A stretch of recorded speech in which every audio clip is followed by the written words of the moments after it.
Good evening, everyone. This is Anita here from Q&A Marcom and Events. We'll begin the webinar shortly. We're just waiting for a few more people to join. Thank you.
Good evening, ladies and gentlemen, and a very warm welcome to today's webinar on cyber AI and payment security, hosted by Q&A Marcom and Events in partnership with the PCI Security Standards Council and ISACA UAE chapter.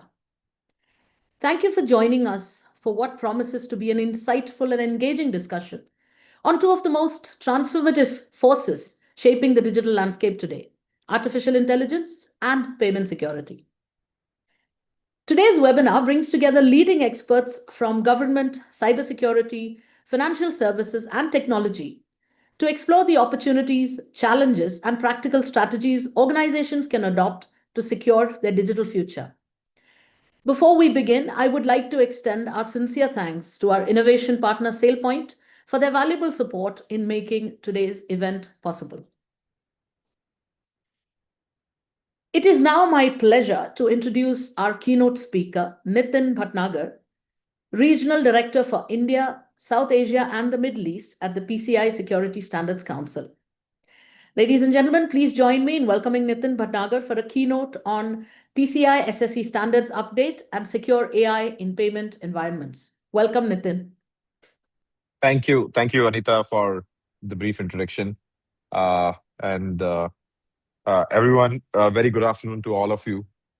My apologies, my throat is a little bad today, but I will try to do justice. And as I promised Anita that, I will be attending this. I have to cancel all my plans today because of my health. But having said that, let's start this session with the stakeholders. And I see a good amount of people already have joined, which is great. So let me quickly share my presentation. Just give me a second.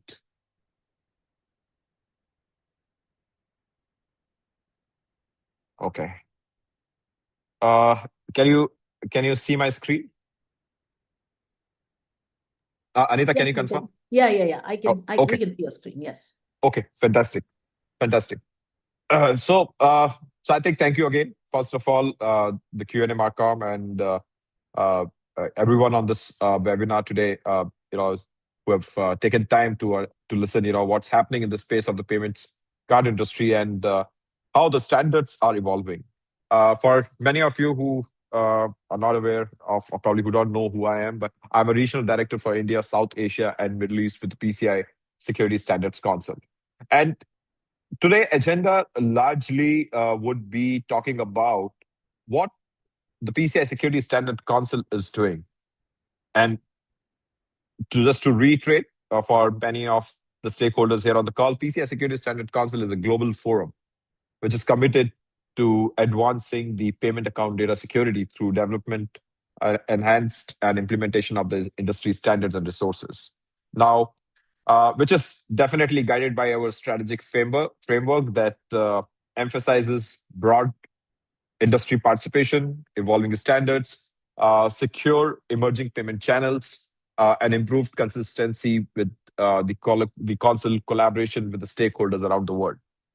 Now, through these efforts, the council also helps business worldwide implement effective, consistent, and up-to-date payment security measures.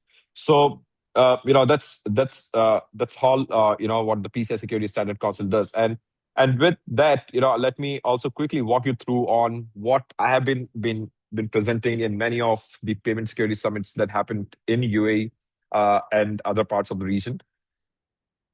So PCI has introduced 7 product families, and that encompasses all 15 of the council's current standards, and it supports PCI SSE forward-looking standard strategy. So the 7 product families that you see on my screen are the data and environment, mobile, device, point-to-point encryption, key management, software, and the cards. So now we have actually, since we last spoke, we have actually evolved the standards. Now, the product family overview, what you see on my screen is different standards. Different product families have different standards of PCI. We talk about data and environment. We have TSS, 3DS Core, PCI, TSP, which is a token service provider standard. We have mobile, MPOC, CPOC, and NSPOC standard.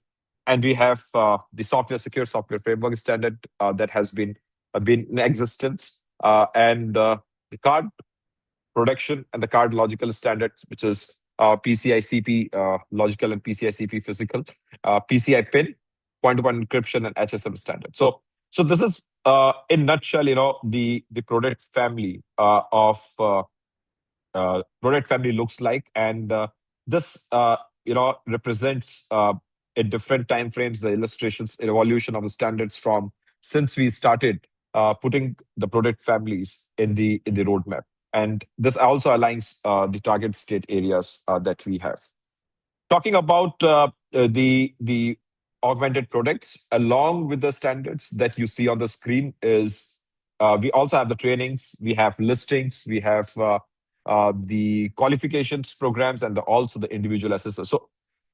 So PCI SSC augmented products put standards in use. So what you see, trainings. When a standard is released, we have a training for each of these standards so that you can implement these standards within the ecosystem. And similarly, listing.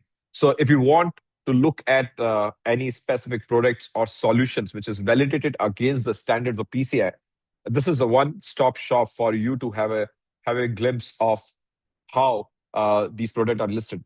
In many ways, it actually helps you understand which of the versions are validated against the standards of PCI. Now, in addition, the individual assessors, we have the trainings, we have qualified security assessor trainings, we have internal security assessors training.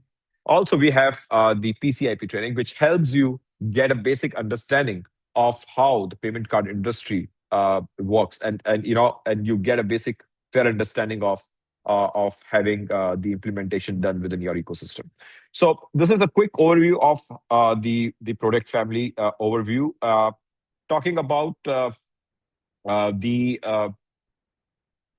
this is our end-to-end product delivery, and also includes all the programs elements that needs to be prepared in conjunction with the standard. So it's not like that, we have a standard release, but after some time, we release some specific trainings or listing or qualifications or individual assessors. Everything comes at once. So this is how our end-to-end product delivery. Products are our standards, so don't get confused. When I'm talking about the product delivery, so these are our standards of PCI that comes as a package where you can have a right implementation from the scratch. Now, talking about the product family delivery outcomes, so PCI SSC had a very productive year, providing value to our stakeholders community. So we planned holistically and paced our standards delivery based upon need and industry feedback. The product family operating model, which is combined with new collaboration tools, generated record number of stakeholders touch points with the contributed to the PCI SSC delivery outcome. So what you see on my screen, we had last year 5+ RSCs that we have conducted. We had 2+ standard publications. We have around 8 guidance documents. We have close to around 3 program guides, 1 new listing program. One had an SAQ revision. We also have 98+ FAQs that has been updated, supporting documents, and new trainings that has been introduced during the 2025 as part of the product family delivery outcomes. Now, all these incredible milestones would driven and influenced from the feedback of our stakeholders community, meaning it's a true collaborative efforts for the success that we had during 2025, and we are building 2026 on the rhythm that we have created in 2025 with the help of stakeholders. Now, 2026, what you see on my screen at this point of time is there are 2 important updates that I want to share with the stakeholders here on this webinar today. So we will have a PCI KMO standard, which is in the pipeline of release, which is also going to get merged with the PCI PIN standard. So KMO standard is something that you will look at getting released very soon. So again, all the QPA program, PIN listing, KMO program guide will be released. KMO AOC and ROC will be released as part of the 2026 roadmap for the standard release. Similar way, we will have MPOC, version 2.0.1 RFC, and I think this is something. And also we have released currently the DSS version 4.0.1 RFC, which is to get the inputs and the feedback of the existing PCI DSS standard that the PCI has. So there's a lot happening as we talk 2026, and RFCs are currently available on the PCI Security Standard Council website. If you're an assessor, if you're a participating organization with the PCI Security Standards Council, then you should definitely be contributing to the feedback as part of the RFC processes. Talking about the standard resources, I think again this is for many of you who have seen my presentation, this is one of the standard slides that I always keep. If you're new, please do scan the QR codes. You can get the information on the PCI security standards overview, and also you also can have a view of the frequently asked questions.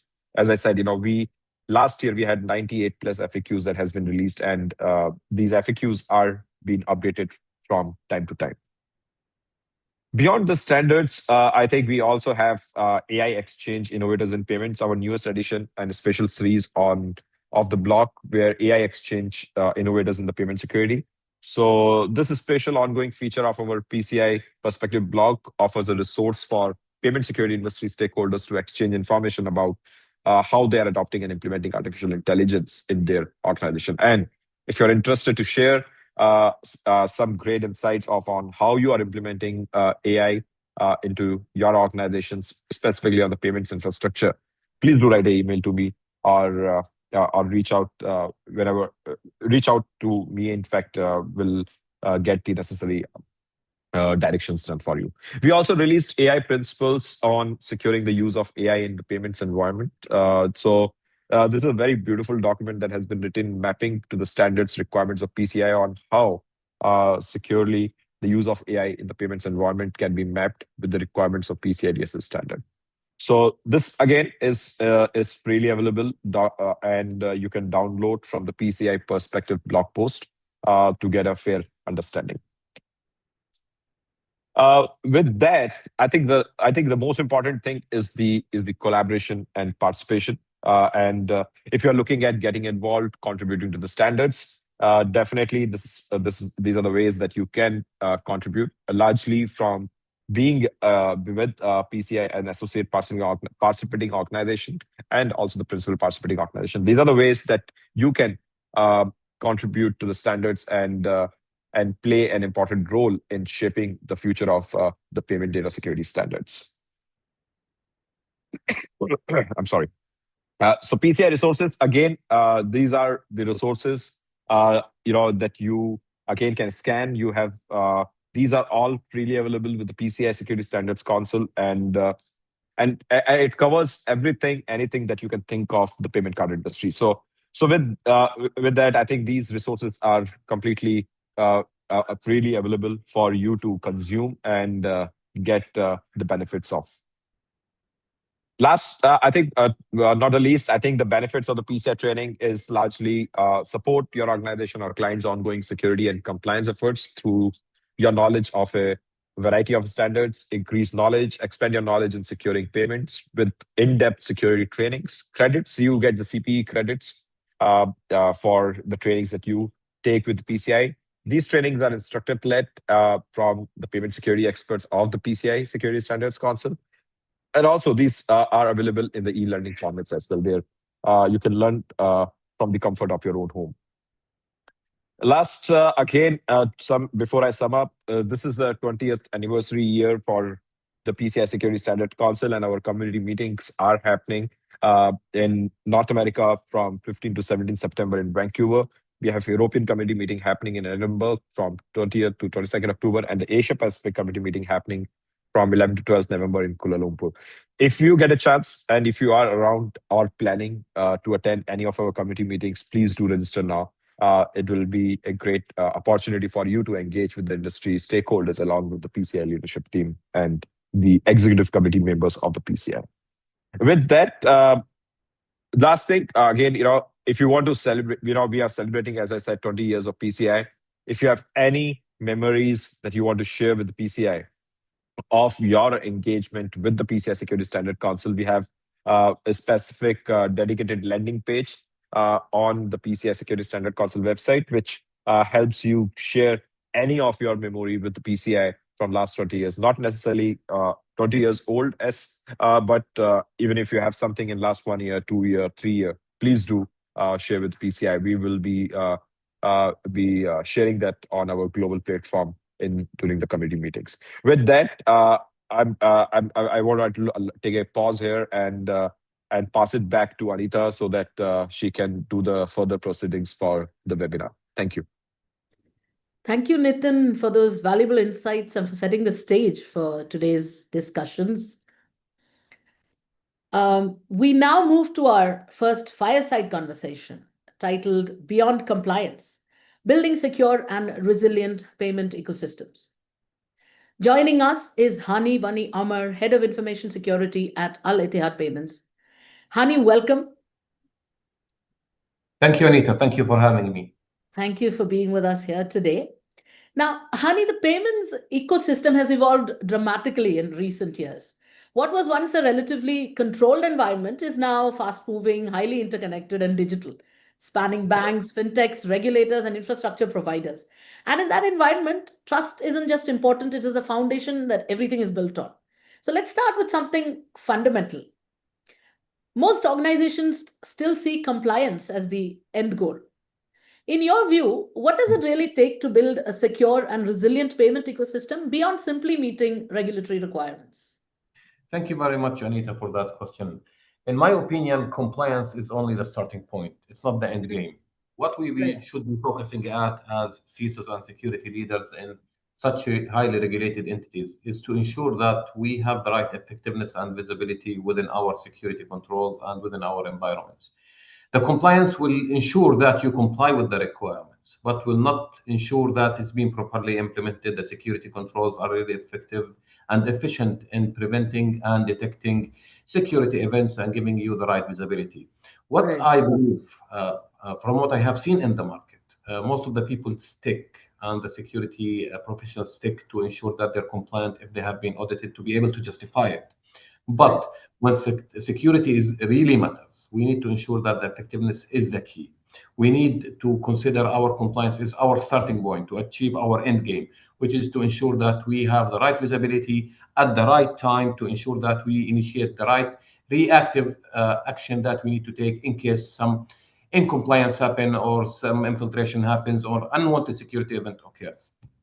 So in my opinion, the compliance is only the starting point. Right. Now, you mentioned trust, and that's really the currency of digital payments today. Let's go a little deeper into that. What do you see as the key ingredients required to maintain customer and ecosystem trust in an environment that is becoming increasingly digital, instant, and borderless? Sure. Thank you for that question, Anita. In general, the trust is very wide word, and we need to focus on specific things. If we take what is required in financial ecosystem to build the trust, it starts with regulatory compliance to ensure that's our baseline, to have the right transparency with the ecosystem, to have the right accountability and right governance in place, to ensure that we have the right operational model and reliability. But when we talk about security, we talk about more specific details that are related to ensure that our security triad of confidentiality, integrity, and availability are always met. On top of that, we have the non-repudiation in place. So we need to ensure that we have the right strong customer authentication in place, that we have the right data encryption capabilities in place, that we are rightly authenticating our integrated counterparties and systems, that we have the right threat detection capabilities in place, that we have the right threat management and threat detection in place to ensure that we are the cyber resilient organization that will be able to serve the financial ecosystem. Absolutely. And we know that no single player can build all of this in isolation because payments today are an ecosystem sport, right? So, and security is a shared responsibility. So, how important is collaboration between regulators, banks, fintechs, and payment infrastructure providers in strengthening overall resilience? And where do you still see gaps today? Sure. Thank you very much for that question. Let's take one step back, not talk about the collaboration within the ecosystem. We need to ensure that we have the right security culture within the entity, within the organization, to ensure that we are building it properly, right? cybersecurity and information security is a team play, it's a team game. Everybody's contribution, no matter how small it is, it will be adding the value. So building the right security culture in place, ensuring that our system, our environments, our business operations are implemented based on need to know, need to do basis, that we don't have consolidation of power, that we have the right segregation of duties within the entity, within the main building block within the system is a key for any successful security collaboration. Then, once we are done with building the main block, with the main foundation of that security collaboration, we need to move out within the ecosystem to ensure that we share the right threat intelligence, that we share the right ideas. What really we have in cybersecurity industry that we are being very reactive in nature. We are waiting for the event to happen to ensure that we will be able to respond it.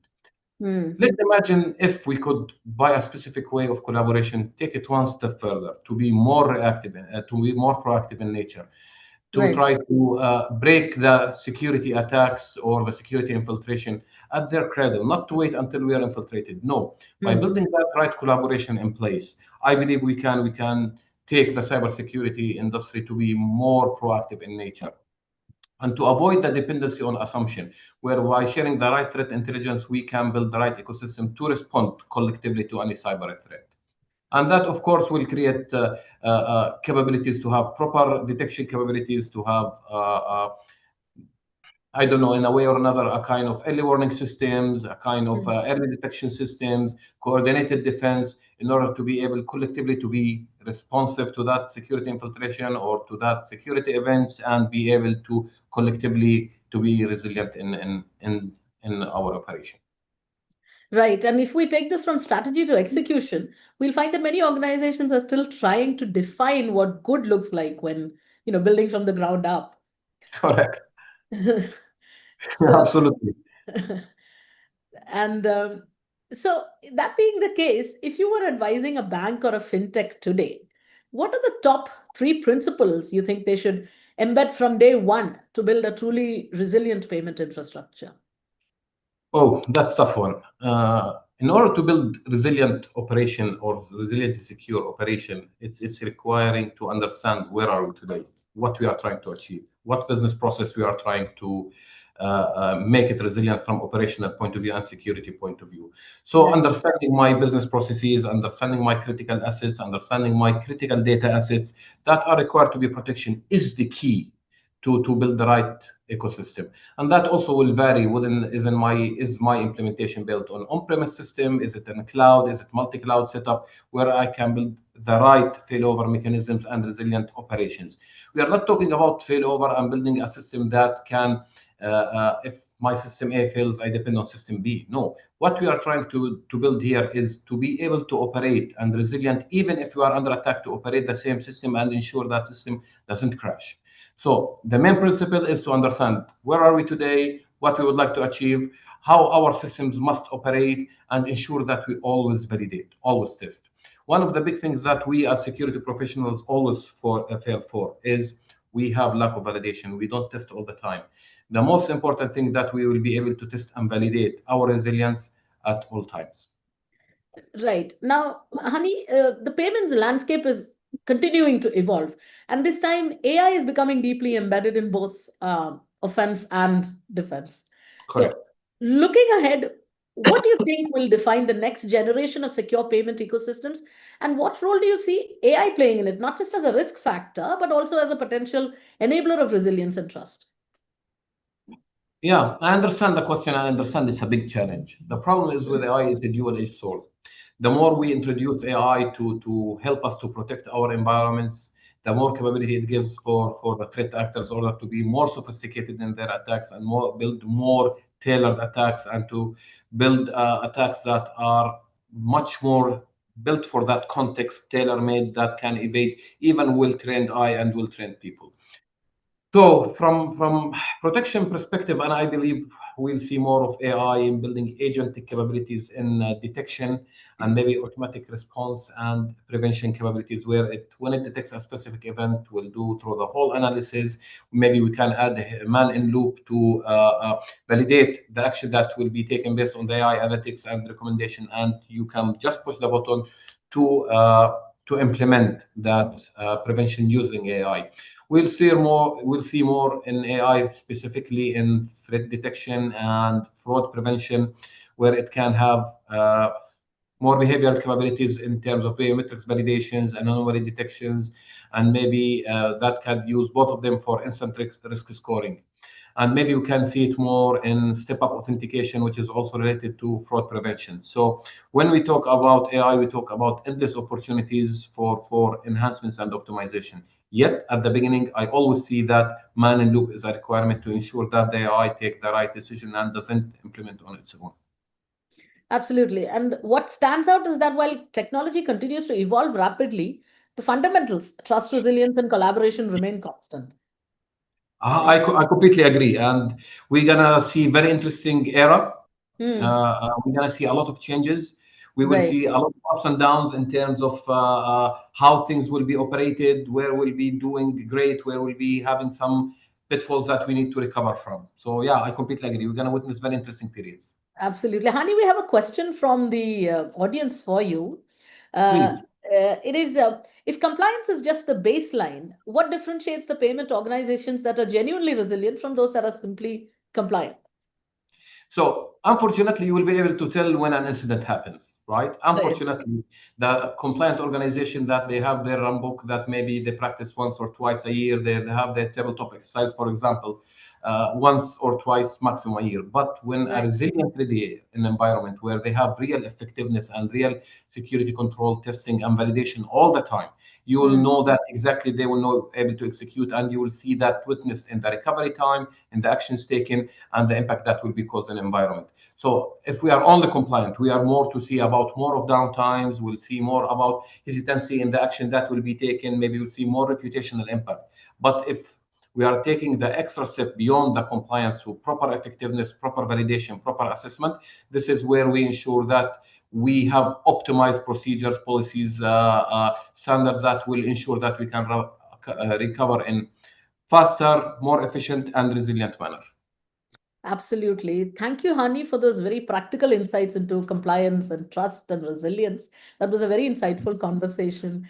Thank you so much, Hani, for taking the time and joining Thank you us. very much. I appreciate it. Thank you for having me once again, Anita. Thank you. Welcome, Hani. Thank you. Thank you. Right. So next is a panel discussion that we have, session titled Powering the Next Era of Cyberspace. It explores how artificial intelligence is fundamentally transforming cybersecurity from reactive defense to intelligent predictive protection. I'm delighted to introduce our distinguished panelists. Vijay Velaytham, Principal Information Security Officer, UAE Ministry of Interior; Riyasat Ali, Head of Information Technology from a government entity; Anand Kanabar, Senior Consultant, Governance, Risk and Compliance, Emirates Water and Electricity Company; Lokman Kandat, Director, Campus Technology Security Services, NYU Abu Dhabi; and Omar Martins, Director, Technology Risks, Governance and Compliance, IHS Towers. Moderating the panel is Kapil Mata, President, Izaka UAE Chapter. Welcome, moderator and panelists. Kapil, over to you. Thank you. Thanks, Anita. And thank you, everyone, for joining the panel today. And I must really appreciate this great initiative by Q&A, Anita, especially that, the Payment Security Summit that happens every year is one of the key events that we actually look forward to attending, because, obviously Nitin is a great friend, but apart from that, we get great insights in terms of how the industry is moving. And as we currently understand that, and great, first, I would probably also like to congratulate Hani as well in terms of doing a fantastic, fireside chat. And specifically the question that was asked, I would probably say that it's a fantabulous question, because compliance really doesn't mean security.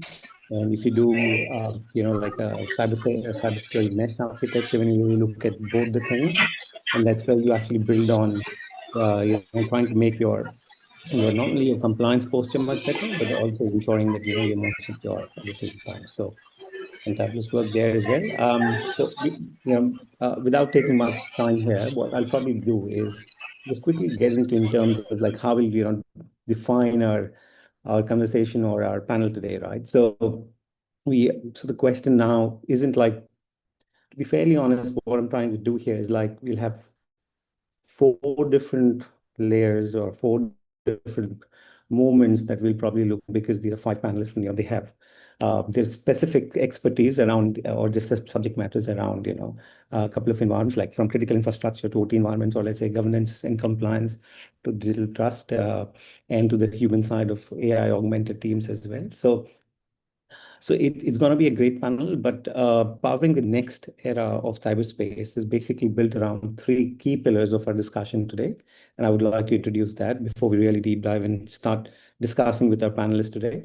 So first and foremost is how cyber AI is moving from static models to adaptive intelligent ecosystems. Now that's very, very critical to probably look at how we are currently placed, and how we are adapting to these intelligent ecosystems. And secondly comes from the fact that, the second point is where automation, intelligence, and real-time decision making actually converge in practice.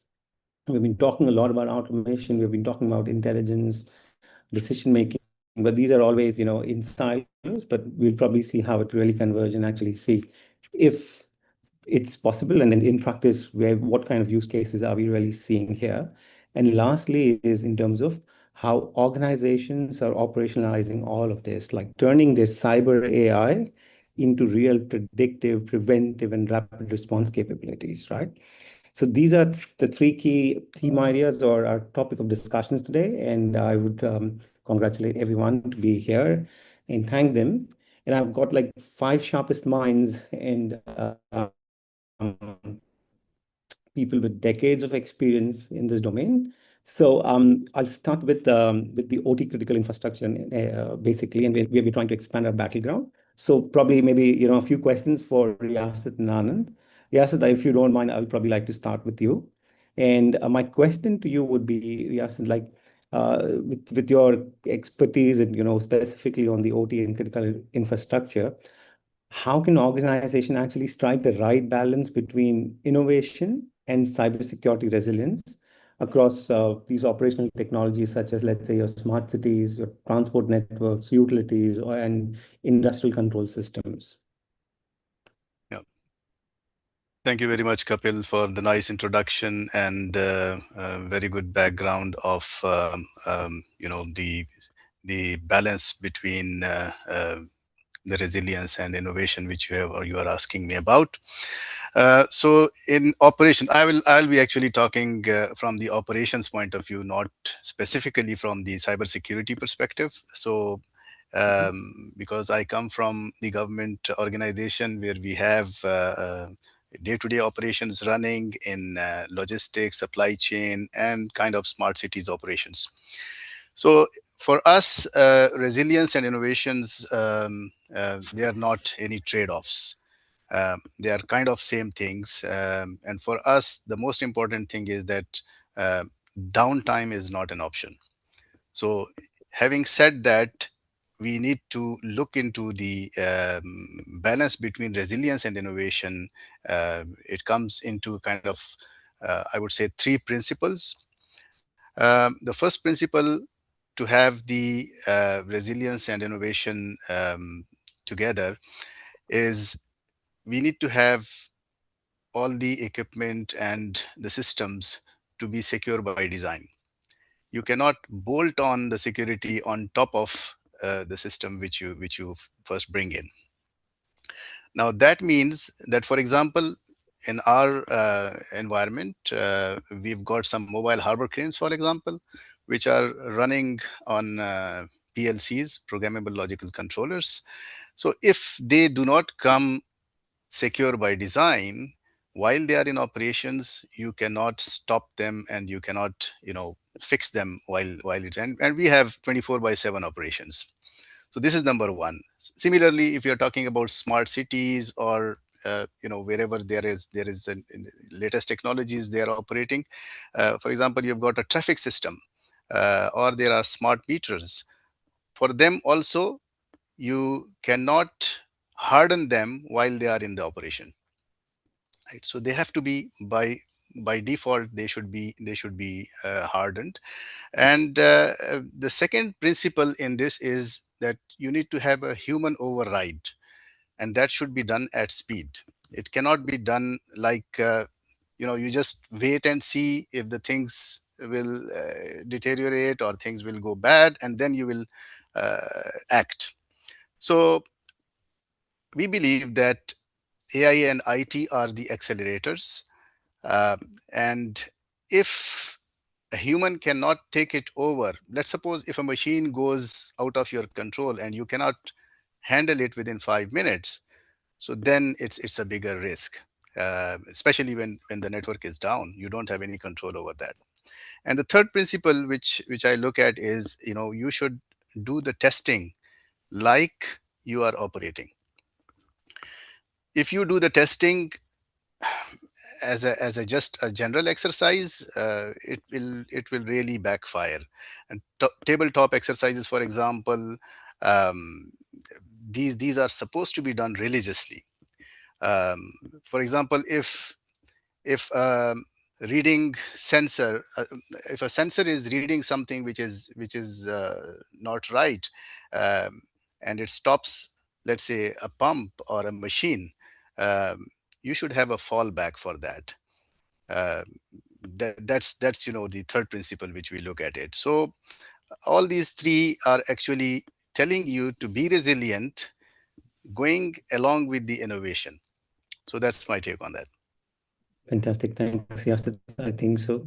Great point here in terms of your operational experience and bringing in the very fact that, obviously, you, as you rightly said, testing, while you're testing should be done as good as your live environment, because that's actually the key, right? Like, and most organizations, I completely agree with you, is like when they do testing, they actually do testing which is piecemeal and not the entire, ecosystem. And that's where they really go wrong, when really they are in crisis. So fantastic, great thoughts and great principles here. And moving on from there and taking that leap, Anand, a question for you here from my side would be like, again, on the very similar OT and segments, is how can organization build true cyber resilience while maintaining operational continuity, meeting their regulatory requirements, and still enabling innovation? So it's a leap forward from what Riyas said, but just would like to also hear from you. Thank you. Thank you so much, Kapil. Hope I'm audible to you. So we Yes. often see that cybersecurity, operational continuity, and digital innovation is a zero-sum game. Assuming that if we index heavily on the security and compliance, we have to sacrifice a speed and innovation. But that is the false compromise. In the reality, the foundation of any resilience, intelligence, and trusted digital enterprise require harmonize this force. Security cannot be simply be the department of number. It must act as a brake on a high performance car. You don't install a brake to drive slowly. You install them so you can drive fast and safely. Right. So considering that you asking about the security, right? So like how like you're asking about the maintain the continuity. It is also a very much important point when we considering about the like in the utility sector. We always been thinking that still the OT is in the legacy environment. OT and IT is been segregated, but this is the actually the requirement because of the micro segmentation, because of the zero trust architecture. If something goes wrong with your business application, you can be continue with your utility part, right? You cannot say that due to the IT your OT environment is not working. That will be impact a lot. It will be impact to your national criticality as well, right? So we always need to keep in mind when we are doing the operation continuity.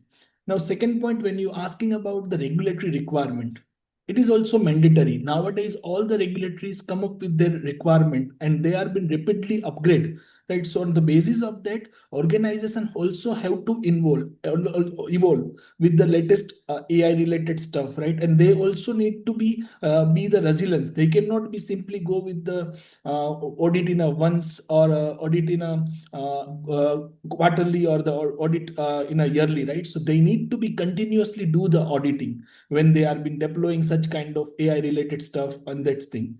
And the last one you are asking about the enabling the innovation. It is also a mandatory requirement, because if you will be not adapting such kind of latest trend, you will be running late with the timeline, right? So in that case, how you will be update? for your security operations center, for your information security guy, cyber security guy, for your developer, you need to enable the latest technology with them so they can easily identify it, right? So this way you can be upgrade your stuff to maintain the enable the innovations, right?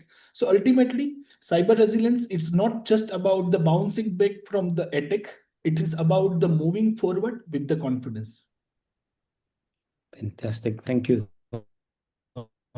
And really summed it very, very well here. And, I completely agree. So you talked a lot in terms of, like obviously we are not looking at, like how critics really say that OT environments are 20 years behind in IT and all of that.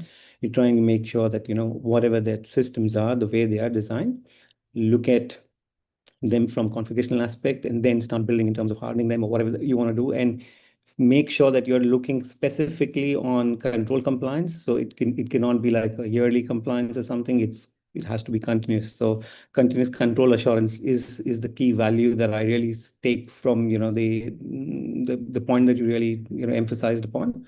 If you are really looking at, let's say, operational continuity, at the core of I would probably say resilience, and basically looking at innovating, putting innovation again at the at the heart of things, where you're not only adapting new technologies or with AI, but also making sure that you're more efficient in nature, right? So that's fantastic. So taking that lead here, I'll probably take my question now to Lukman, because we talked about continuous control assurance. So I'm going now a little bit more on the governance side, right? So I'll come back to you both as well, but I'm just trying to make sure that we have a great conversation going here. But at the same time, Lukman, if you don't mind me asking, like specifically, because your forte comes on the governance risk and AI adoption, I would also like to understand that, like, how is AI reshaping risk management, compliance, and government and governance frameworks, as organizations are actually adopting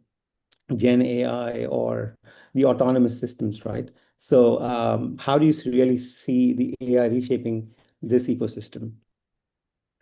Well, Riyasat, when he responded and he was talking about controlling machines, if anything, the movies like Matrix and Terminator has taught us is to make sure that we have that kill switch ready.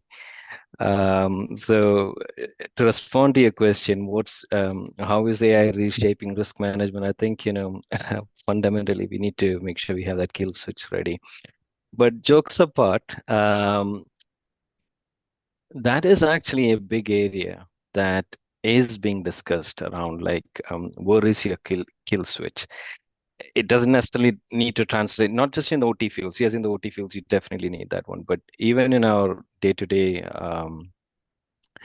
AI operations, we're talking about how do you make sure you have a controlled shutdown of your connectors or your AI agents and so on, so that you can take back control of any data that's perhaps leaking, or reduce the damage. So with that said, look, this is a big topic. I'm not going to be able to give justice to it because Anita did ask me to keep it to 3 minutes. So I'll go back to one of the stories that I usually give out, or like when me and Anita first spoke. I think I came on a podcast with her. And I wanted to make AI governance and governance relatable to people. So I thought about this story, like how do you translate it so that everybody can understand? And one story that came to me was like, consider governing a village, right? A village head, that person, he or she needs to think about, how much rainfall are they getting? What is their crop yield, food storage, and so on. Why? The governance is always about moving something to an objective, right? We are not doing, I think, Hani also said, right, we don't have, we shouldn't be compliant for compliance sake. We're doing that to meet a certain objective. So governance, at the very idea, the very objective of governance is to move your system, your organization, to a goalpost. Now, in a village head, in that person's case, he's making sure his people do not starve. To do that, he has to monitor a set of metrics. What's the rainfall chain, like trading routes? Are there enemies on the trading routes? Is there disease breaking out in a nearby village? Conflicts and all of these things. That person measures all of this and takes an informed decision on what are the decisions I will make to make sure that my village survives another winter, how much crop in store, etc., right? So if you take that as an example, you can relate all of your governance activities, make it very simple in terms of I'm here to make this organization move forward. Now that's very easy. What happens when AI comes in? How do you relate that? Consider AI like a village oracle or the soothsayer, the magic people who come in and predict the future, predict rainfall, predict enemies, etc., predict what happens tomorrow. For a while, it will work really well because most of its predictions are good, work is being reduced, etc. You get really good output.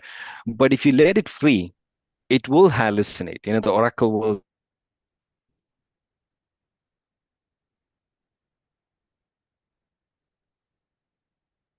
Lukman, did I lose you? I think so. I'm unable to hear you, Lukman. Yeah, unable to hear Lukman. I think we lost the connection there. Yes. Kapil, let's No, take let's take it let's move forward. forward in that case. And when Yeah. Lukman In the joins, meantime, yeah, absolutely. And that's absolutely fine. And we can definitely get on with Lukman. That's not a problem. And like while he was while Lukman was actually narrating a very nice way of like how actual governance can take across into different ways. My question to Uma would be also very, very similar, right? Like we see these, we just want to understand like how AI is actually reshaping this risk management piece because Uma, you come from a very similar background, and we've been speaking on multiple such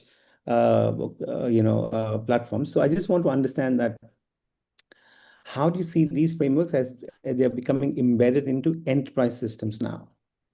Yeah. So what's your take Sadly, on that? And if you can just enlighten us. Yeah. Sadly, lost Lukman there From because he your had a point of view good, as well. yeah. I've just come Sadly back, but lost I will continue Wait. after you, Amma. Okay. So I was going to make an assumption that you were talking about the changes in the sort of systems we have now, where we've gone from more deterministic, more straight line systems to where it's dynamic, where it's probabilistic, where we can't particularly tell what the end result is, which is where AI plays out. In what ways are we seeing governance frameworks change? I think first off is the conversations around them. I think within the security and governance landscape, we're beginning to realize, not just beginning to, but we have come to an agreement that the traditional frameworks don't work. They are not adequate, they do not carry us. And so it needs to change. So fundamental to that is more rigid control frameworks, and we're finding short foot and they fall short, sorry. And so it's more principle based, what we're seeing, relying more on outcome focused frameworks as opposed to rigid control frameworks. I like the conversation with Nitin as well as Mr. Amer. We could see that conversation play out a bit. Also, another thing that I find is happening is the conversation around sovereignty, conversations around data sovereignty, conversations around technology sovereignty as well, and the move towards we would want to own our own data. We want control over our data, but also we want control over technologies and investments going to it. Before now, it was a bit general, but now we're seeing a more geopolitical conversation around it. And in fact, one that's also happening within organizations as well. So I see that continue to increase and governance also moving towards more guarded implementations around AI. Also, I would say is the principle around shift left, which is where we're addressing the risk where it happens, we're addressing the risk where it happens. So it's moving more from the experts, or what we would term the assurance professionals, down to where the risk actually happens. And so it's empowering users, empowering operations with the skill and with the capacity, the knowledge to identify when a risk is about to materialize, and also embed or be responsible for the controls implementation steering. So what we're seeing also is a drive towards AI literacy, a drive towards AI awareness, AI security principles being driven more from a user perspective, what to expect, but also the whys as well. It's also AI for AI, if I may say. So from the GRC standpoint as well, we're seeing a lot of embedding or beginning to inculcate AI technologies within how we govern, how we do risk management, as well as how we drive compliance.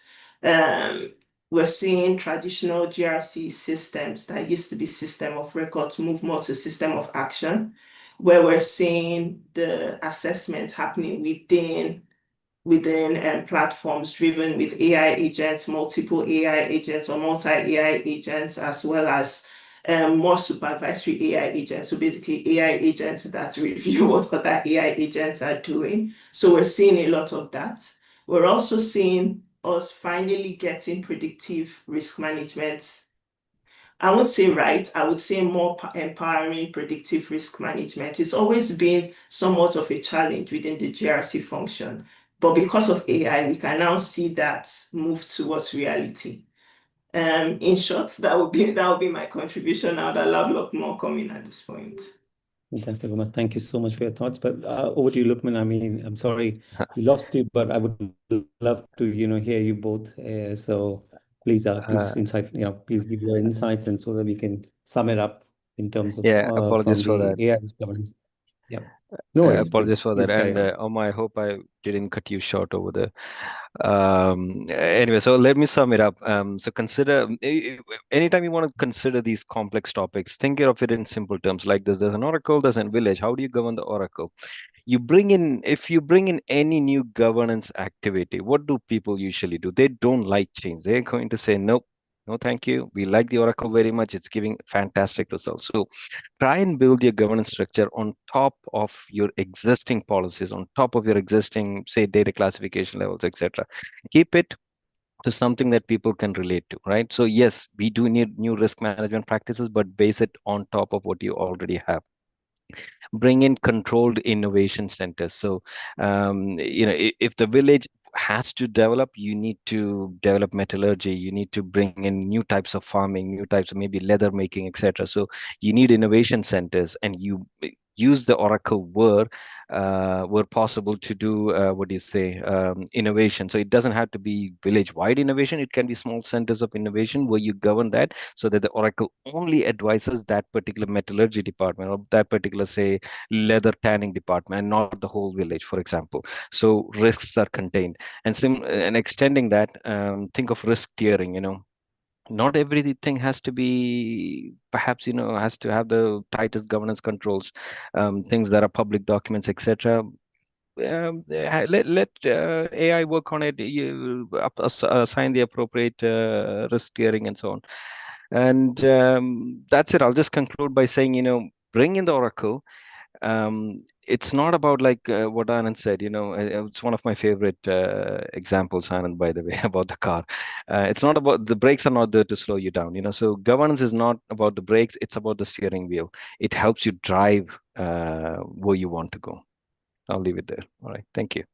Fantastic. Great point, Lukman, as well as Omar, because what really comes across from, I think, the start that we have been speaking about is more in terms of, we're just not looking at governance and compliance. We're trying to bring governance, compliance, AI, risk management, all pushing together. So basically, we're looking at key I would probably say takes that I'm really getting right now is more in terms of how do we get into continuous compliance assurances, how do we ensure that we have, look left, or let's say when we look at that from a configurational drift perspective, can we look at being more proactive in getting feeds in such a manner that, if there is any change or if there's a change in risk, can we have like real-time risk monitoring and actually try and fix those gaps rather than, waiting for those static matrices that we really get from our platform. So fantastic thoughts over here. But over to you, Vijay. I know you've been waiting very patiently, and my sincere apologies, but that's how the things have been going on. But and since Vijay, you're the champion as far as for this discussion, you work for a government entity as well. So I just want to understand that, Vijay, how do you think from your perspective, like how can governments actually build and maintain this digital trust as they deploy this AI-driven services at scale? And UAE is leading that pack, right? Specifically, I really hear and we keep hearing and seeing that on the news as well. So I just would love to hear from you in those regards as well, please. Okay, first of all, There's a excellent. lot of background from your, I think there's a lot of echo from your, there's a lot of background noise, I think, from your, okay, it's okay now. It's fine now. Fine. Is it better now? Yeah. Yeah. Okay. First of all, brilliant thoughts from each of the panelists. I really enjoyed listening to the analogies and the ideas. It's great. So, from a government perspective, the key thing is to ensure that the trust element is paid a huge amount of importance. Usually, when we talk about digital services, especially in the context of AI systems, you're talking about personal data. You're talking about being responsible stewards of citizens' data. So it's absolutely essential that we consider things like privacy by design. We consider things like adhering to a certain compliance standard, such as the UAE PDPL. So we make sure that we collect data, the foundational principles, like we collect data only that is absolutely necessary, and we make sure that the citizens are aware of the usage and the decommissioning aspects of data. So that's one part of it. The other part is, of course, security by design, being responsible by design. If you're talking about AI systems, being ethical by design, right? Because the AI system is not your average information system. You have a much more complicated data lifecycle, wherein obtain data for the model training, the validation, the testing. So all these aspects have to be considered. Usually, when I come across a vendor who proposes an excellent AI system, cutting edge AI system, the first thing that I ask is, would you take me through the data lifecycle? Imagine that I'm interested in data governance of this of this entire system. How would you go about explaining? If they are able to have a decent conversation with me where they explain the various controls and the steps and the controls and checks across the data life cycle, it's good. But most of the times, I'll be honest, most of the times the vendor says, I'll have to check with the technical paper and get back to you, right? That for me is a conversation breaker. For me, that's kind of like a black box, and I certainly don't. I mean, none of us want to deal with a black box kind of a setup. So, from a transparency perspective, I think that's so essential. Making sure that the AI system is well documented, that we have actually done validation testing, making sure that basic things of the things like bias or ethical considerations, all these are built into the AI system. That's how I would say governments tend to focus on ensuring the trust, the transparency of an AI system. Okay, fantastic, Vijay. I think so. Great thoughts. Specifically, I really like the fact that when you're talking to obviously vendors, which brings in a lot of new technologies in from that perspective, and being a government entity, you really need to be absolutely sure in terms of from a data perspective and from transparency perspective. Let's say, is there, like, have you guys done specifically on the AI or the LLMs, like have you guys done the pen test on them? looked at the bias test, looked at hallucination, what are the controls around that, is there any PII data going into the cloud, so many things, and that really needs to be looked at, and also the the overall access, right? That's also so important, right? Like, what is the access of for that LLM towards my data as well, right? Those are so critical elements to talk about from, and you rightly said, most of the vendors, when you will probably speak to them, they'll probably say we have a fantastic tool, but when you speak to them on all these areas, they'll probably say, can I get my, I'll get back to you, or probably I'll present my papers back to you, and so on and so forth. So yes, I completely agree. It becomes quite difficult and challenging on times, but well summed up that these are key areas or key elements that really needs to be looked upon while evaluating any specific AI tool. Now, I know due to the paucity of time, I would only request, if you don't mind, to all my panelists here, that I would like to do a quick rapid fire round where we wanted to look at in terms of humans plus AI as a future skills, right? And I really need those quick rapid fire answers from them, like 10, 20 seconds, and that's about it, right? Now, we'll start with the same order, and then that's how we'll conclude. There are 3 or 4 quick fire questions. I wouldn't take much time, and then there will be a Q&A for the audience to basically ask you more questions, right? So being honest, 5 years from now, do you think that cybersecurity analyst job looks fundamentally different, or does it disappears or get replaced by someone else entirely? Yasid, what do you think? 5 years from Sure. now? 5 years, actually, I would look at it from 3 types of challenges which you can foresee within, I mean, the 5 years. Definitely, like some of the other colleagues also mentioned about IT and OT, they are converging. You yourself also talked about it, that Yeah. there is a convergence risk of IT and OT. You can see there is no air gap as such. For example, if somebody comes up with a laptop and a phishing email is there, and the lateral movement happens, and that impacts the PLC, for example. So this is the challenge of a convergence. Then we have So sorry, it's just a rapid fire because I have 4 right. questions to ask to all the panelists. So do you think it will change, right? The cybersecurity analyst job will basically fundamentally change 5 years from now? Definitely, yes. It Okay, will fantastic. change. Yes. Yeah. Anand.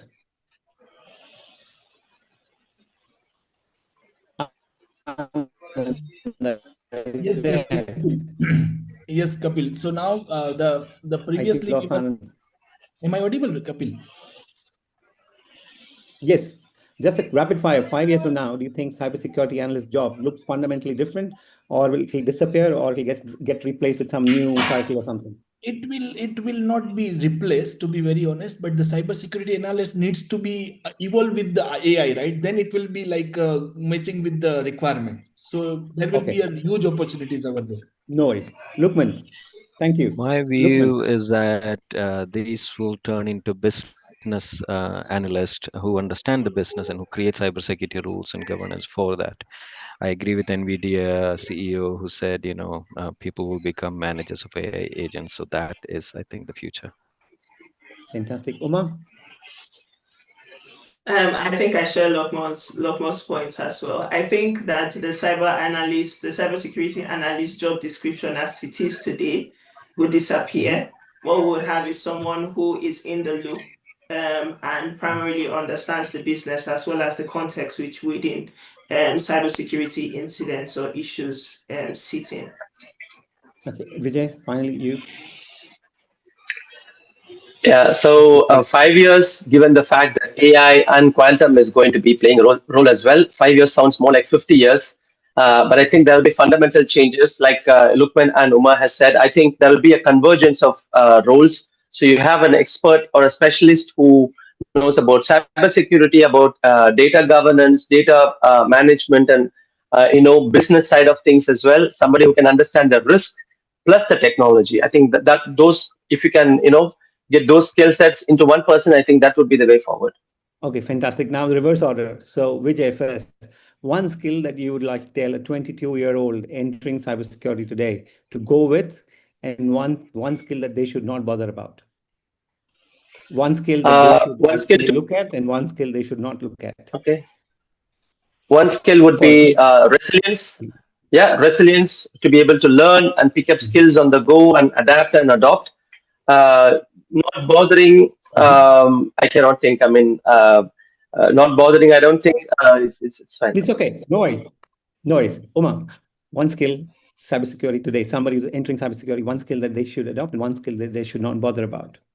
That's very interesting. I would say, okay, so one skill that they need to adopt is the non-technical bits of cybersecurity. It's basically how to convert cybersecurity intelligence or data into intelligence that applies to people who don't necessarily have the technical background. That's important. And one skill that they probably don't need will be, man, that's hard. That's hard. No, it's That's okay. hard. If That's you can't hard. remember, it's fine. Lookman, on to you. I'm Well, going to stick with. that said, sorry. That said, I do think that the skills that exist currently are still necessary. They will just evolve. So I would say still learn regardless. Okay, Lookman, for you. I will say a lot more soft skills, people-facing skills, understanding the business is what young graduates need to concentrate on. And I'm going to go with what's with regards to what skills you don't need, with what Satya Nadella said, the CEO of Microsoft said. Expertise, expertise is now outsourced to AI. That we came through different, what is it, generations or gens, but now expertise is with AI. So move above that, move on top of that, and be the glue that connects these together. And to have that glue, you need the business skills. You need the ability to speak, to converse with people, to build relationships. So concentrate on that for the young graduates. Fantastic. Thank you. Anand, quick one. I would still prefer to be a agile guy, right? To be understand the current trend right now, like to be learn the basic concept, because people are been worried about too much about AI bubble and all these things. I will prefer that first learn the basic. Once you will be aligned, you will be definitely reach to that level. Okay. And what do you not to what thing you need to be keep right now? Don't think too much. And one which you think we should not bother about. Time will definitely align. Right? Just be aligned with the current trend. Automatically, you will be understand the situation. Don't be the future optimistic too much. Okay, Mr. Yasset, you have great amount of experience from your experience. Somebody joining, cybersecurity. How do you really rate it? Like one I think skill that they should. it's not only cybersecurity in general as well. I have this thing to share that data is a very important thing going forward. So that's a very important thing that everyone should actually learn how to manage data, how to analyze data. And one thing which is they should get rid of is the conventional way of learning things. We should be able to learn whatever we have learned. We should be able to unlearn, and then we should be able to relearn. So that's something which will help the new people to survive, everyone to survive in the coming times. Great thought as mentor. Fantastic. Third one. Now we'll start with Yas. One word: is AI in cybersecurity right now more an opportunity or a risk? Is it opportunity or a risk? Just one word. I would call it as an opportunity. Lukman. Opportunity or risk? Just you ever say that? AI. Okay, opportunity. Okay, fantastic. Uma. I would say it's both an opportunity and I would say opportunity risk. Okay, fantastic. Vijay. I'm an optimist, so I'll go with opportunity. And Anand, for you. Correct. I'm also follow the Vijay's path. It should be fantastic. Now, I'll probably, this is my final provocation question here, and then I'll, keep the keep the panel open for the Q&A. Now, if this panel meets again after 5 years, right? What's one prediction from today you think we'll look back and laugh over it because it was completely wrong? We'll just laugh over it, just, oh, yes, we did this. And then we are like, oh, shit, I said something like this. It's just hilarious, right? So it's one thing. Anand, we'll start with you. I might be feel some different era. It's not like the way we have been communicating. It should be like some advanced way that we were thinking that we were doing this kind of assessment as well, or we were doing this kind of webinar as well. Oh, okay. All right, Vijay, on to you. I think we might be laughing at why we did not use any agents to deliver this webinar. We just did it from our Fantastic. our own intellect. We might be laughing. Fantastic. Great work, Uma.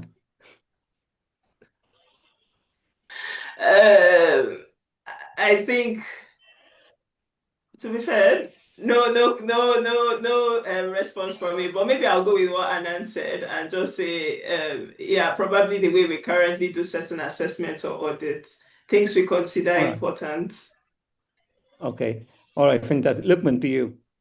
I think the predictions that I believe in right now about productivity increase, etc. There's a part of me which says, perhaps these are not going to come. There's a lot of hype. The stock market has to go up, so people are going to talk this thing up and so on. But at the end of the day, there's large swathes of population, billions of people without access to AI. So yes, there will be huge advances in certain parts of the world. I think there's still a lot of parts of the world where it's not going to happen. So I don't know. Okay, fantastic. Yes, up to you, sir. I think two things are possible in the future. One is probably humans will have some data chips where they will be getting some kind of direct information without even taking a lot of time on that. The second thing is, working on the feelings and your thoughts conveyed to others. I think that is something which we, if we see in future, we will be laughing why it was not there at this time. Okay, fantastic. And lastly, I would probably say that for me, it would be like, using maybe like a clone or like any generative AI tool to basically do all my stuff right now. And you'd probably laugh for it like in the next 5 years from now, like things would have been completely different, right? So that's it from my side. I think so. Over to you, Anita, and now over to you in terms of, let's have Q&A. So you would probably know if those questions are being, collected at your end, and then you can let us know if we are open for the floor, and we can answer those ones. Right? Thank you, everyone, for being a fantastic panel. That was a brilliant conversation. Thank you, Kapil, for anchoring it and for making it so lively and so engaging. And the panelists were all brilliant. I mean, like, we've had some tremendous insights from all of you.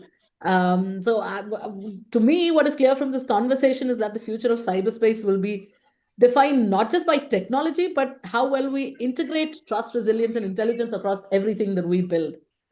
So I just have one question for any of the panelists who would like to take. There's an audience question for any one panelist who would like to take this. If you could invest in only one area to strengthen your organization's cyber resilience posture, would you prioritize AI-driven threat detection, employee awareness and training, or modernizing legacy security infrastructure, and why? Vijay, do you want to take this up? Yeah, I would go with modernizing legacy systems. We have all had that pain of handling a legacy system which has a long list of vulnerabilities. So I would be biased probably to go with that option. Right. Lukman, what would you say? I think initially I was going to go with training people, but then when Vijay said that, that makes a lot of sense, because at the end, if your infrastructure is not ready, if you don't have the data in the right places, how you remember, like the other day I read a web article about why a certain government cannot, one from the developing world in South Asia cannot create proper websites, and the reason was because of bureaucracy, because of lack of data, because of connection of a lot of different. So it wasn't that the vision wasn't there. It wasn't.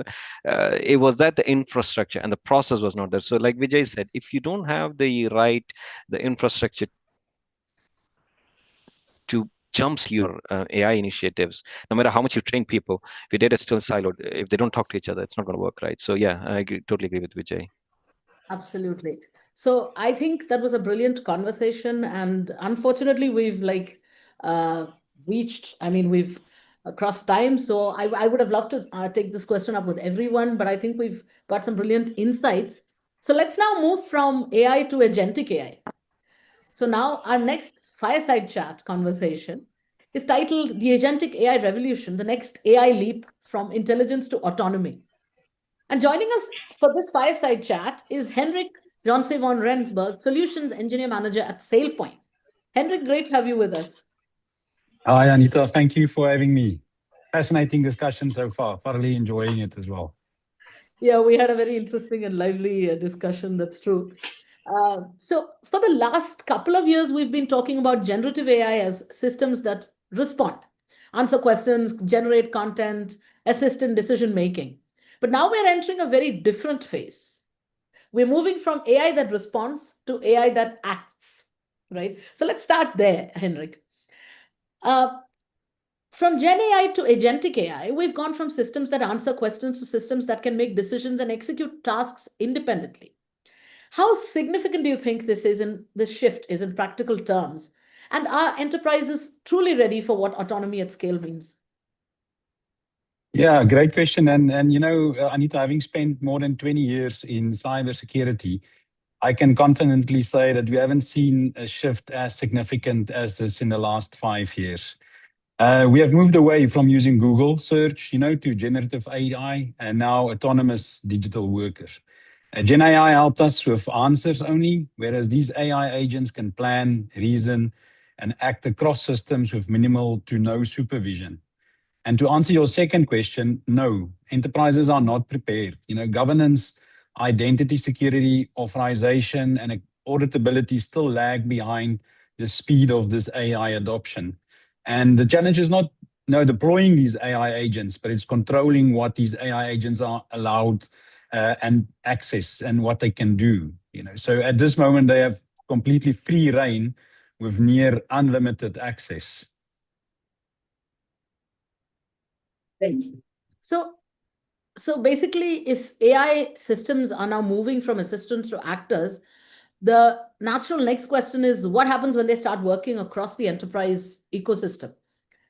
And what are the biggest opportunities that this unlocks, and what are the risks that businesses may still be underestimating today?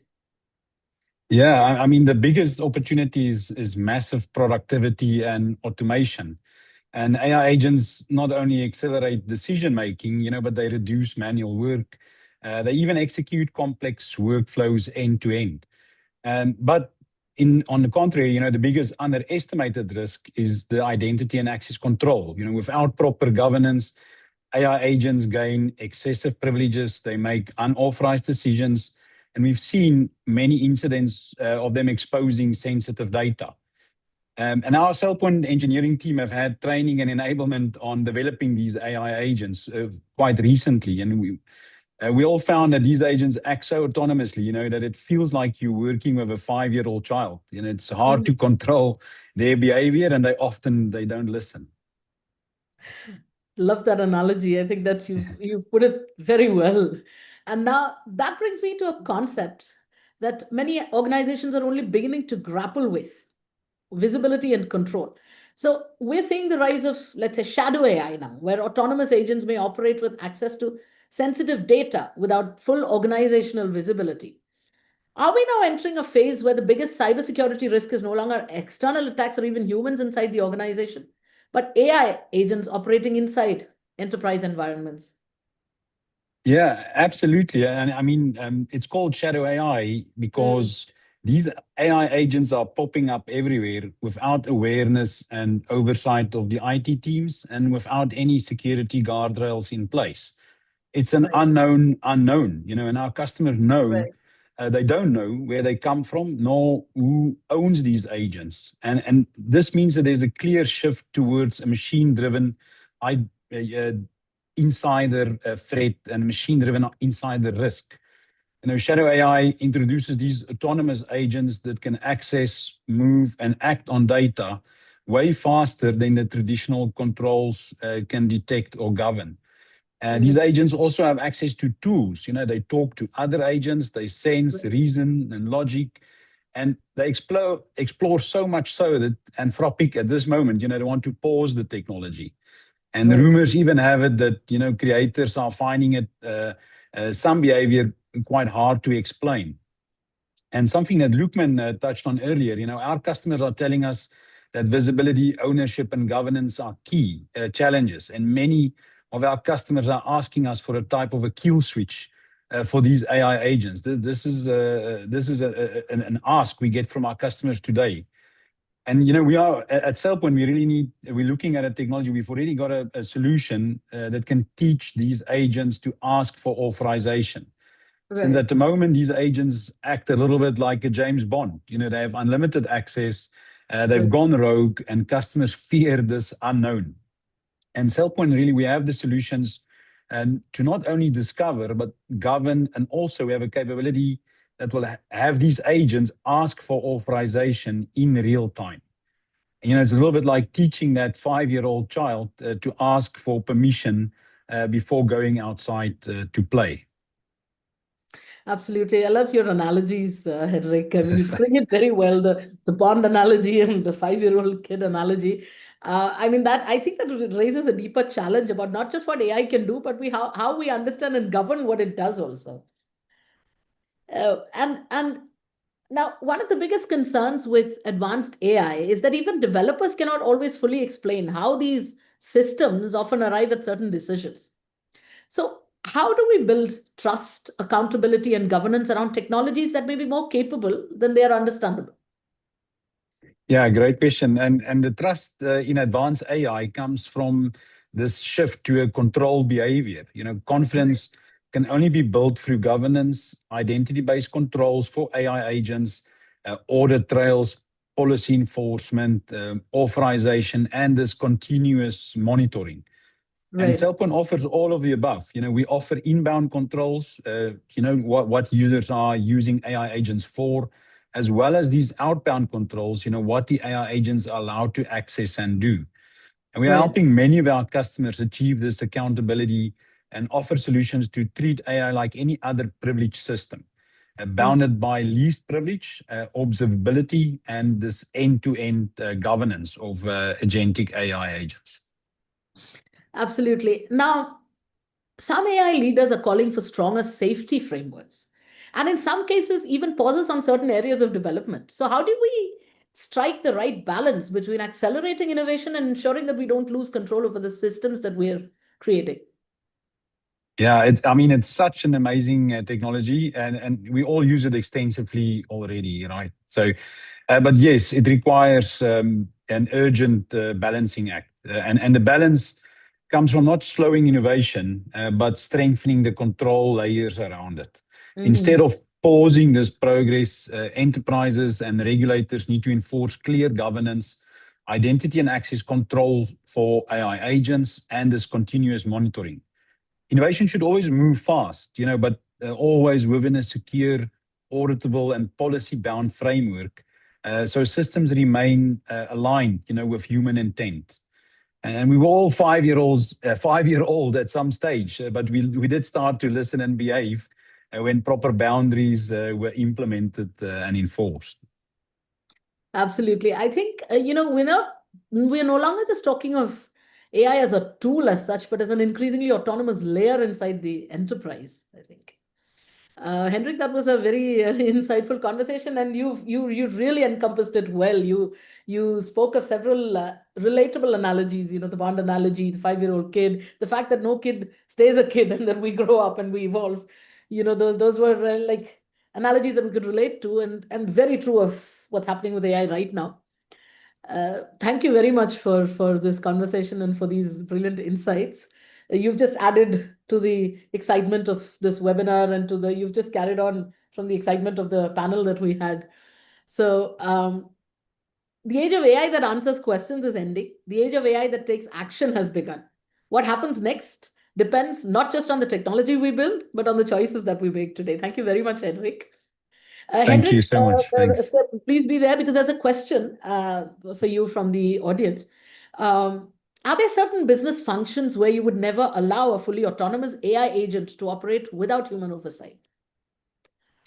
Yeah, that's interesting. And in context, SailPoint is an identity security company. So in context of identity security, you cannot allow fully autonomous agents, AI agents, to operate without human oversight for those high-risk functions, such as privilege access approvals, role design, segregation of duty, exception handling, since some of those mistakes can create major security and compliance risks.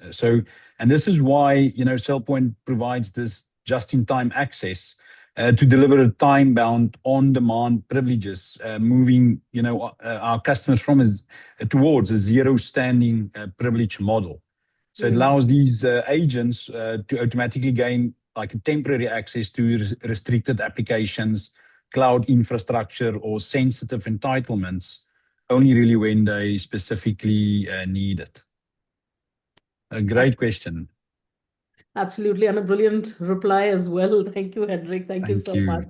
Thank you for joining us. Thanks, Anita. Right, so that brings us to our next fireside chat, titled Securing the Future of Payments, Fraud Prevention, Identity, and Payment Security. We'll now examine how organizations can stay ahead of increasingly sophisticated financial threats while delivering secure, seamless customer experiences. I'd like to welcome our speakers, Ahmed Nabil Mahmood, a VP and Head of Information Security Engineering, ADIB, Mohammed Sadat, Group CISO, PayMob. Gentlemen, welcome. We'll explore how financial institutions can stay ahead of evolving threats, risks, strengthen identity and fraud prevention strategies, and build trust in the next generation of digital payments. Mr. Mohammed Sadat, my first question is to you. Can you hear me? Yes, I can. Right. So now instant payments are the norm. So are real-time fraud attempts.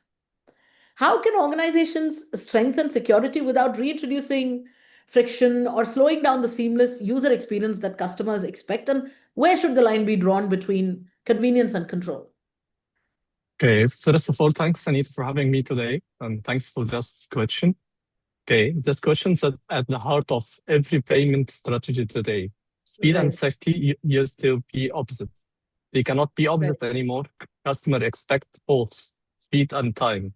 So the question here is, how do we deliver both? The answer is simple, but it's hard to build. The answer is invisible security. So how we can implement the invisible security? By the first thing, by push the intelligence behind the scene. Most security should happen silently before the customer even notice. AI scoring, device intelligence, behavior biometrics, all running in milliseconds. Customers tap to pay unless something is genuinely wrong. Nothing slow them down. The payment should go seamlessly. The second thing is apply friction only when the risk is real. Don't treat any transaction equally. A regular payment from known device is known and known location, move instantly. A large transfer and a new pay and at unusual hour from new device that deserve a quick check. Only one check, not 5 or 6 checks. The third thing is make the challenge fast when it happens. If you must add friction, make it feel like protection, not punishment for the end user or for the customer. A single confirmation step, a short message explain why the customers need to accept the friction or accept the security checks. When they understand that, they accept protection their money. Okay, answering the second question is where the line should follow where the line be drawn between convenience and control. The line should follow the money, not the customer. Low value, low risk transaction for convenience, zero friction. High value with high risk, unusual behavior. Control takes priority every time. Convenience is privilege earned by good behavior. Partners, control is safety net for everything else. Absolutely. Now, Mr. Nabil, now that brings me to another question about AI. Now, AI is used on both sides of the battlefield. So is that fundamentally making the payments ecosystem more secure through better detection and prediction? Or has it actually expanded the attack surface for fraudsters in a way we are only beginning to understand? So first of all, thanks for having me on the panel. Hopefully I'm audible. You are audible, yes, very much. Perfect. So Yes, that's a very good question, of course. So I would say that AI is doing actually both. It's both making it more secure. At the same time, it's a new attack surface. It's the common attack surface now for most of fraudsters. So Right. on the good side, we have seen a lot of effective AI tools that are used, for example, in fraud detections. Previously, we used to rely on more about rule-based systems that will typically lack some of the new patterns. But with Right. AI, you can identify, for example, anomalies and real time, of course. So payment systems, most of payment systems now are improving, and they're showing this kind of progress and significant progress in detecting things like the compromised cards, the suspicious activities, and so on. However, on the other side, this gives the fraudsters an edge as well. They have the AI. So we have seen also a rise of a lot of campaigns, phishing campaigns. We've seen a rise of a lot of deep fake voices, some synthetic identities, some fake documents, and all these kind of scams that are occurring. So it's both, and it's where our role as a security professionals and leaders to defend by adopting AI at a faster scale and more responsibly than the attackers. Absolutely. Now, you spoke of scams and fraud techniques. Now, Mr. Sadat, that brings me to this question. What are some of the most concerning AI-enabled fraud techniques you're seeing today, such as, let's say, deepfakes, synthetic identities, or next-generation phishing? And how are they already bypassing traditional controls? From my point of view, fraudsters today are not using the basic tracking anymore. They are using the same AI capabilities that we use to defend. And some cases, they are using them faster than we can respond. So let me walk through what is the actual bypassing traditional controls right now. The first thing is generating fake identity for fraud. That's most dangerous trend I see today. Criminals don't steal a real identity; they build a new one, a real ID number mixed with fake name, a fake ID generated photo, a fake address. It passes the QIC, it passes the document verification, it builds a clean transaction history over weeks. Then account used for the large scale fraud and disappear. The second thing is deepfake. We already seeing videos and voice deepfakes used bypass biometric onboarding. A short video clip from social media is enough to generate convincing face for a live verification check. Traditional liveness detection built years ago wasn't designed for AI generated video at this quality. Number three is the next generation phishing. Old fashioned phishing was easy to catch, bad grammar, broken links, special characters. Today, AI writes perfect message in Arabic, English, or any other language. It mimics your exact bank tone, your HR emails, personalize the content, use data pulled from social media. The traditional control of stopping the suspicious language no longer works because there is nothing suspicious left spot. So, and why this traditional controls are failing to detect AI attacks? Because traditional controls were built to catch static patterns or signature, a wrong document, strong sentence, a mismatched photo. AI generated fraud removes all of these signals. It looks clean, it looks human, it looks correct.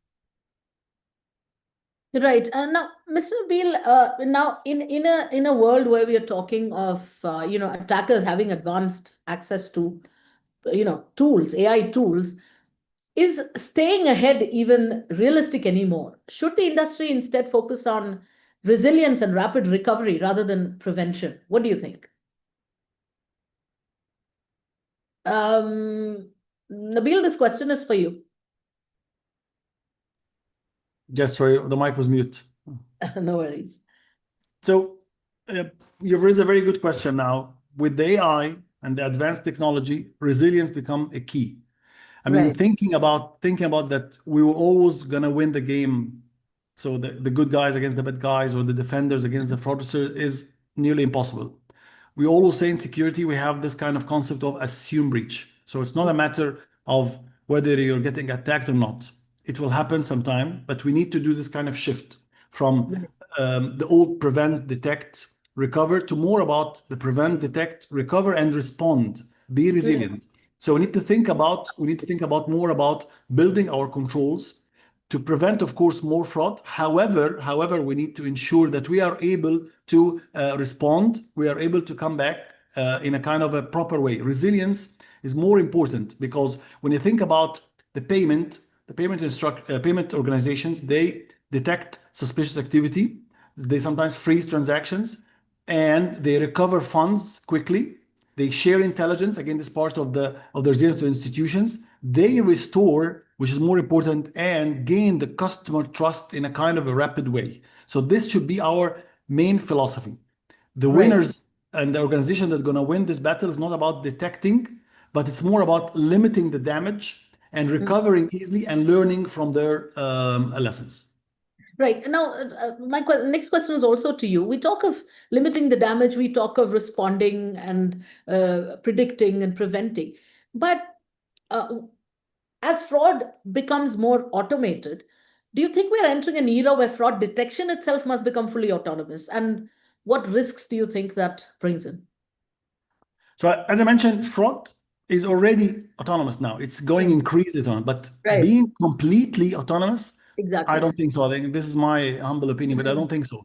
Because the scale of modern payments and whatever happening in the world make it impossible again for full autonomous and full manual as well, which requires both of them. So humans cannot anymore evaluate the volume in real time, and that's why we require some system. AI is already doing these kind of functions like the transaction scoring, the fingerprinting, the behavior analytics, the detection of mule accounts, identification of suspicious and fraud scenarios. However, in some of these things, while most of the automation can happen for most of the decision, in some of these you might need and you will still need the human. You're going to see, for example, a couple of risks. You mentioned about risks. You have a lot of false positives. So a model or an AI model could incorrectly, for example, decline a kind of a legitimate payment, which is the problem. We have another risk when it comes to the AI, for example, when it comes to the bias and the model drift. Again, model might drift. There might be some bias. This will require some. That's why the concept of an AI, which is the human in the loop. Sometimes we have a problem as well, and it's one of the core principles of AI, which is the lack of explainability. So a lot of our customers, regulators will require some answers when something's denied or something is blocked or some problem. So the AI will just simply say no, but the human intervention here becomes more important. So autonomous is needed, but with a proper human governance. Absolutely. I think that's a point. And to both of you, to conclude, I would like to ask, what role should collaboration across banks, fintechs, and regulators play in building a real-time, intelligence-driven fraud defense ecosystem? Is enough data actually being shared today for all of this? I would like both of you to answer the question. Mr. Mohammed Sadiq, we can start with you. Yes, let me answer the second part first, because it's the honest part. My answer would be no, not nearly enough data is being shared today. Good fraudsters operates at one connected community. They share the tool, the methodologies, the stolen data, and the techniques across the border instantly. Banks and fintech and regulators don't operate that way. We are still fighting this battle in silos, while the enemy fights as a team. So why the cooperation has to be the foundation, not an option. The first thing is everyone sees different pieces of the same fraudster. Fintech might see the unusual onboarding patterns. A bank might see the unusual transaction pattern. A regulator might see the same entity flagged across the multiple institutions alone. Each piece look minor together. It's clear fraud signature right now.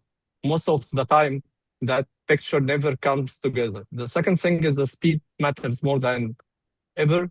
In real-time payments, fraud spreads in minutes. If an institution detects fraud pattern and it takes days or weeks to reach the others, the damage is already done everywhere else. The third thing is regulators have to take the lead of the framework. From my experience work working with different regulators. The regulators are the best position to create the legal and technical structure for safe data sharing. Banks and fintechs are often willing to share them, but afraid of the compliance and the competitive risk without the clear regulator over. Absolutely, I agree. Now, Mr. Nabil, what do you have to say to that, to the question? So thanks to Muhammad. I think my colleague Muhammad, my friend, has summarized it, but just quick pointers here. So collaboration 100% needed, because the fraud is not specific. It's the fraud operates across all the ecosystem, across banks, financial, fintechs, payment processors, on the social media, telcos, exchanges. And the problem is that the fraudsters see the whole entire chain, while each organization might see only a very small fragment or small section of this. And this is where the weakness comes. And this is where we need to ensure that we are having this kind of collaboration, sharing intelligence, the real-time intelligence, collaborative fraud defense. All these are important 100% to defend against this. Now, the data is enough? No. Again, I would agree with Muhammad. There's a lot of progress have been made here, but we can still say, no, we need more and more again. We need more defensive and collective. There's a lot of legal concerns, a lot of privacy regulations. There's a lot of pressure coming from the market, from the customer, from our competitors. There's a lot of technical barriers, by the way, that still limit some of the information exchange as well. So we need more, and we're still working on more, and hopefully in the upcoming years, organizations can better collaborate in this area. Absolutely. So as payments move faster and become more digital, fraud is no longer a distant threat for us now. It's real-time, adaptive, and increasingly AI-driven. So I think the challenge ahead is not just stronger defenses, but smarter ecosystems that can actually anticipate, detect, and respond at machine speed. And I think the future of payments will depend on how effectively the industry combines trust, technology, and collaboration to stay one step ahead. Now, I think we have a Q&A for any one of you. Looking ahead, which emerging threat do you believe will have the biggest impact on digital payments over the next few years? And what should banks and fintechs be doing today to prepare for it? Who would like to? I think both of you can take this question. I can start. No problem. So again, I can start, no problem. So I think, as we discussed through the whole panel and the previous panel as well, there was a very nice discussions with all of our previous colleagues. Again, the new technologies. We are living in the area of new technologies, and we cannot stop. We need to embrace these kind of new technologies. AI is one of them, but we're seeing a lot of things. For example, like the digital. There's a lot of digital economy happening now. Blockchain is getting more attention now. The cryptos. All this will be the real threat, and at the same time, the real power. And the problem is not becoming now what we used to say like a few years back. It's not a struggle now between the technology system and the humans. No, we are both using the same thing, both using the same tool, the same AI, the same technology. And the problem is that we need to combine, as an institute or as an organization, we need to combine the technology with the human oversight, with the resilience, as you mentioned earlier, plus the collaboration. All this will help us to, again, keep our customer trust and be able to be resilient in the upcoming few years. Absolutely. Mr. Mohammed Sadad, what do you have to say? Yes, I agree with Mr. Ahmed. The new technology is the most important or the most critical threat, especially the AI, because now the attackers generate a lot of sophisticated attacks at scale with AI, and the companies don't have the needed budget to use the AI as a defense techniques. So the most critical threats nowadays is the technology and the AI. Absolutely. I mean, this was an eye-opening session and very insightful. Both of you gave us very practical insights into payments and the digital payment ecosystem and the frauds and threats that are threatening the digital ecospace. Thank you to both of you for this outstanding discussion. Thank you. Thanks for hosting us. Thank you. Pleasure to you, Muhammad. Thank you. Thanks, guys. Thank you. Thank you so much. Thank you. So now we come to the most anticipated part of this webinar, which is our online quiz. This is a great opportunity to test how much you've learned throughout today's sessions. 5 lucky winners will get exciting prizes. So follow the instructions on your screen, please. So we have our first question. What is the primary cybersecurity risk associated with shadow AI in enterprises? Is it increased cloud storage costs, unauthorized AI tools, slower network performance, or reduced employee productivity? The second question is, which AI-powered attack technique uses fabricated audio video to impersonate a trusted individual? Is it ransomware? Is it credential stuffing? Is it deepfake attack or an SQL injection? In the context of AI security, what is an adversarial attack? A physical attack on a data center, manipulating AI inputs to produce incorrect outputs, unauthorized access to password database, or encrypting data for ransom. Which cybersecurity principle is most relevant when granting permissions to AI agents? Data redundancy, open access, least privilege access, or unlimited scalability? Next, what is the main purpose of explainable AI? To increase processing speed, to reduce cloud costs, to make AI decisions more understandable, to eliminate the need for human oversight. What is tokenization in payment security? Compressing transaction data to improve speed, replacing sensitive card data with unique non-sensitive tokens, encrypting emails sent by banks, or verifying customer identity through biometrics. Seventh question, which payment fraud technique involves creating a fake identity using a combination of real and fabricated information? Card skimming, account takeover, synthetic identity fraud, chargeback fraud. Then what is the primary objective of strong customer authentication or SCA? Increase transaction processing speed, reduce merchant fees, add multiple layers of verification to reduce fraud, eliminate online banking passwords. The ninth question, which technology is commonly used in contactless card payments to improve transaction security? Magnetic strip storage, near-field communication, static pin authentication only, or manual signature verification? And finally, the last question, what is one of the biggest security challenges associated with real-time payments? Transactions can be reversed, fraud can be detected, fraudulent transactions are harder to recover once completed, and payments require manual approval by banks. I think these are pretty straightforward questions. All of you will be able to answer. And remember, 5 lucky winners win exciting prizes. We'll be in touch with them for more details.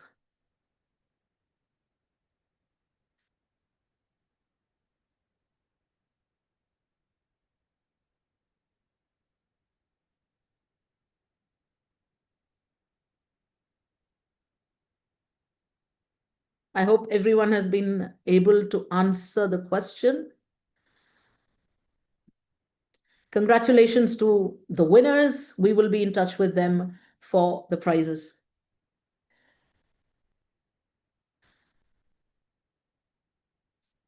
Okay. The questions are pretty straightforward, simple. And if you've been paying attention to today's webinar sessions, I think you can easily manage these questions. Remember, there are 5 winners and exciting prizes.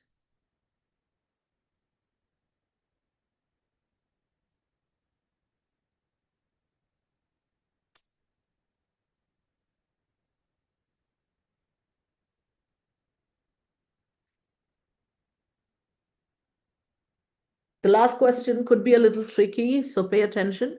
What is one of the biggest security challenges associated with real-time payments? Transactions can be reversed easily. Fraud can be detected before funds move. Fraudulent transactions are harder to recover once completed.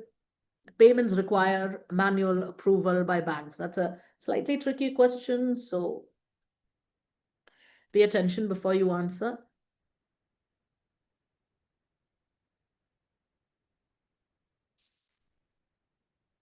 Remember, there is only one correct answer to all of these questions.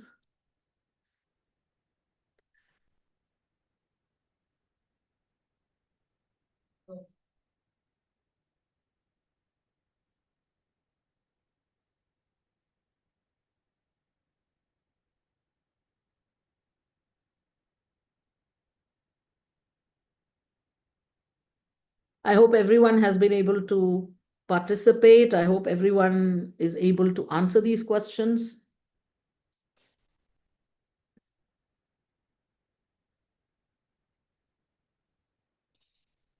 Remember, we have 5 winners and we'll be in touch with them for the next steps.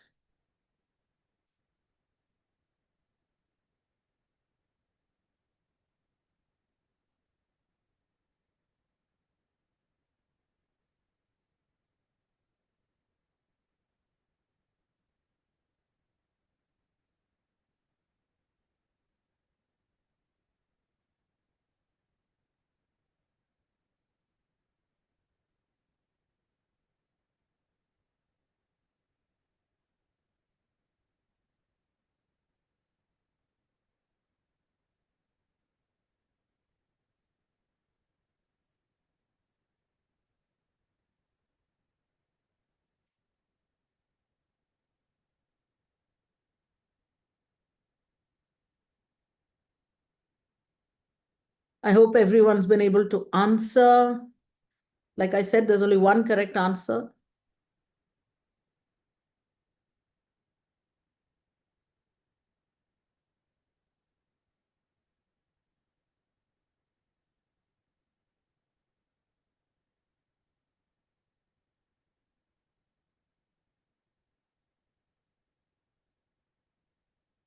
If you've paid attention to today's webinar sessions, you'll be able to answer them easily.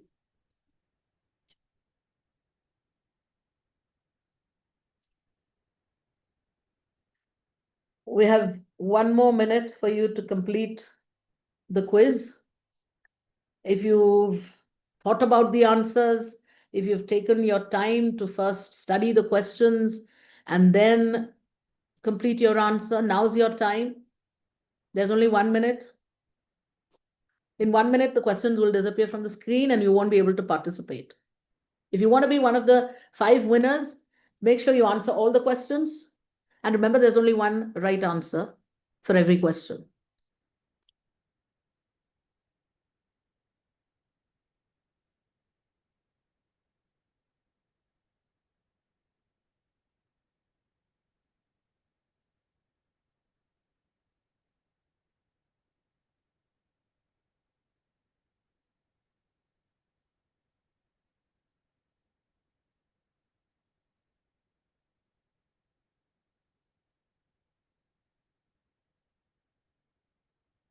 Right. So the questions have disappeared from the screen. I hope everyone's been able to answer. Remember, 5 lucky winners will win exciting prizes. We'll be in touch with them for the next steps.